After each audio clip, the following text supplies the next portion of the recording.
Hello guys, welcome back to Fix Genie. In this video, I'll show you 3 quick methods to fix the problem. Option 1, close the unresponsive application. First, press Ctrl, Shift, and Escape together to open Task Manager. Here, you can see all the applications currently running on your laptop.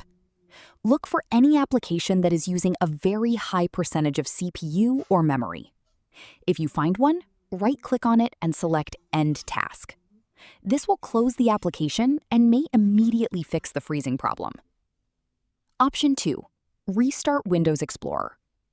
If your laptop is still frozen, the next thing you can try is restarting Windows Explorer. In Task Manager, find Windows Explorer in the list.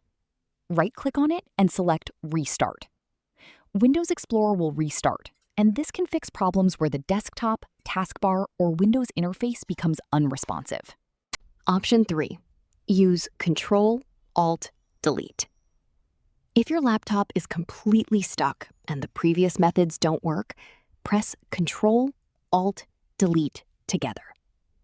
This will open the Windows security screen. From here, you can select Restart to restart your laptop, or choose Sign Out and then sign back in. After restarting, check whether your laptop is working normally again. If this video helped you, don't forget to like, subscribe, and turn on notifications for more Lenovo laptop troubleshooting tips.